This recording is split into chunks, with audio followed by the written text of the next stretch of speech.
What is up guys, നമ്മുടെ top tuition ചാനലിലേക്ക് വീണ്ടും വെൽക്കം.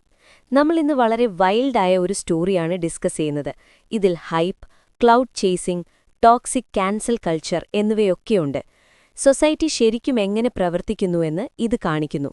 ഒരു സ്നാക്ക് എടുക്കൂ, കാരണം നമ്മൾ A very old man with enormous wings എന്ന സ്റ്റോറിയാണ് സംസാരിക്കാൻ പോകുന്നത്. ഇതൊന്ന് ഇമാജിൻ ചെയ്യൂ. വളരെ ഡാർക്കായ ഗ്ലൂമിയായ ഒരു ദിവസം. നൂണായിട്ടും വലിയ ലൈറ്റില്ല. പെലായോ എന്നൊരാൾ അയാളുടെ ബാക്ക് യാർഡിൽ നടക്കുമ്പോൾ മഡിൽ എന്തോ കിടന്ന് ഗ്രോണിംഗ് സൗണ്ട് ഉണ്ടാക്കുന്നത് കേൾക്കുന്നു. അയാൾ അടുത്തേക്ക് പോയി നോക്കുമ്പോൾ അതൊരു ഓൾഡ് മാനാണ്, വളരെ ഓൾഡായ ഒരു മാൻ. എന്നാൽ ഇവിടുത്തെ ക്രേസി പാർട്ട് ഇതാണ്: ഇയാൾ മഡിൽ ഫേസ് ഡൗൺ ആയി കിടക്കുകയാണ്, കാരണം അയാളുടെ ബാക്കിൽ വളരെ എനോമസ് ആയ വിങ്സ് ഉണ്ട്. പെലായോ ശരിക്കും ഫ്രീക്കൌട്ടായി ഓടിപ്പോയി ഭാര്യ എലിസന്റയെ വിളിക്കുന്നു. അവൾ അകത്ത് വളരെ സിക്കായ ബേബിയെ ടേക്ക് കെയർ ചെയ്യുകയായിരുന്നു. അവർ പുറത്തുവന്ന് അയാളെ നോക്കുന്നു. സത്യം പറയാമല്ലോ, ഇയാൾ ബ്യൂട്ടിഫുള്ളായ ഗ്ലോയിങ് ഏഞ്ചലിന്റെ എസ്തറ്റിക്കിലല്ല ഉള്ളത്. അയാൾ ഒരു റാഗ് പിക്കറിനെ പോലെ ഡ്രസ് ചെയ്തിരിക്കുന്നു. ബേസിക്കലി ബോൾഡാണ്. വായ്ക്കകത്ത് വളരെ കുറച്ച് ടീത്ത് മാത്രമേ ഉള്ളൂ. അയാളുടെ ഹ്യൂജ് വിങ്സ് വളരെ ഡേർട്ടിയായ ബസാർഡ് വിങ്സ് പോലെയുണ്ട്. മഡിൽ കംപ്ലീറ്റ്ലി ടാങ്കിൾഡായി കിടക്കുകയാണ്. അവർ സംസാരിക്കാൻ ശ്രമിച്ചുമ്പോൾ അയാൾ ഇൻകോംപ്രിഹെൻസിബിളായ ഡയലക്റ്റിൽ വളരെ ലൗഡായ സെയിലേഴ്സ് വോയിസിൽ തിരിച്ചു സംസാരിക്കുന്നു.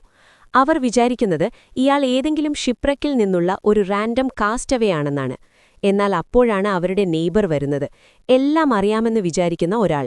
അവൾ ഒറ്റ നോട്ടത്തിൽ ഒരു ബോംബിടുന്നു. He is an angel. അപ്പോ ഈ മെജസ്റ്റിക് സെലസ്റ്റിയൽ ബീയിങ്ങിനെ അവർ എന്തു ചെയ്യുന്നു? പെലായോ ഒരാളെ മഡിൽ നിന്ന് വലിച്ചിഴച്ച് ഹെൻസിന്റെ കൂടെ ചിക്കൻ കൂപ്പിൽ ലോക്ക് ചെയ്യുന്നു. അതെ, നിങ്ങൾ കേട്ടത് ശരിയാണ്. എന്നാൽ ഏറ്റവും ക്രേസിയസ്റ്റ് കാര്യം സംഭവിക്കുന്നു. അവരുടെ സിക്ക് ബേബി പെട്ടെന്ന് എഴുന്നേൽക്കുന്നു.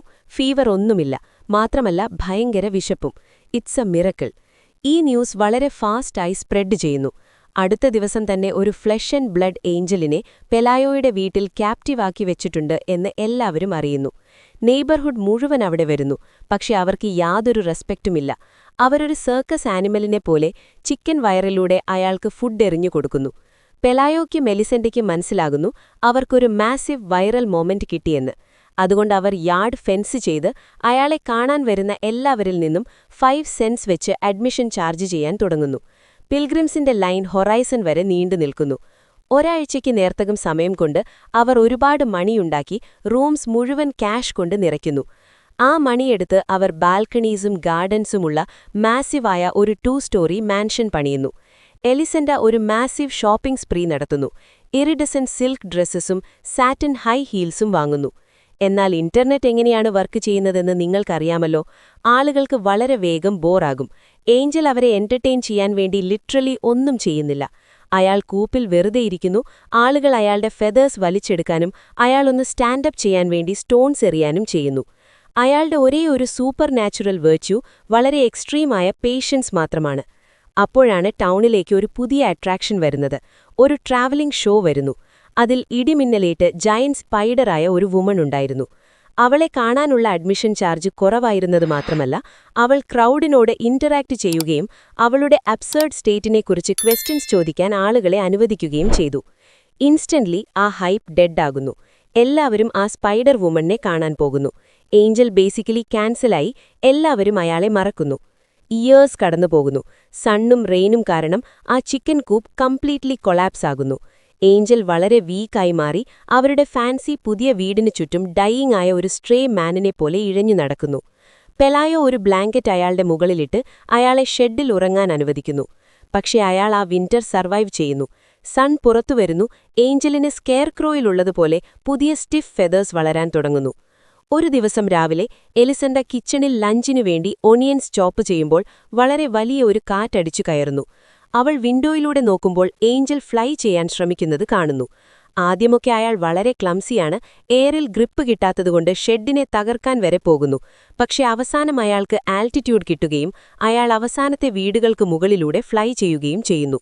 എലിസന്റ കരയുന്നുണ്ടോ? അവൾക്കെന്തെങ്കിലും ഹാർട്ട്ഫെൽറ്റ് റിയലൈസേഷൻ ഉണ്ടാകുന്നുണ്ടോ? നോപ്പ്. അവൾക്കൊരു വലിയ സൈ ഓഫ് റിലീഫാണുണ്ടാകുന്നത്. അയാൾ അവളുടെ ലൈഫിൽ ഇനി ഒരു അനോയൻസ് അല്ല, മറിച്ച് സീയുടെ ഹൊറൈസണിൽ വരുന്ന ഒരു ഇമാജിനറി ഡോട്ട് ആകുന്നതുവരെ അയാൾ ഫ്ലൈ ചെയ്യുന്നത് നോക്കി നിൽക്കുന്നു. അതാണ് ഗൈസ് ഈ സ്റ്റോറി. ആളുകൾ സ്വന്തം ലാഭത്തിനു വേണ്ടി വൾണറബിളായ ഒരാളെ എത്ര പെട്ടെന്നാണ് എക്സ്പ്ലോയിറ്റ് ചെയ്യുന്നതെന്നും എന്റർടൈനിംഗ് അല്ല എന്ന് കാണുമ്പോൾ സൊസൈറ്റി എത്ര എളുപ്പത്തിലാണ് അവരെ വലിച്ചെറിയുന്നതെന്നും ഇത് കാണിച്ചു തരുന്നു.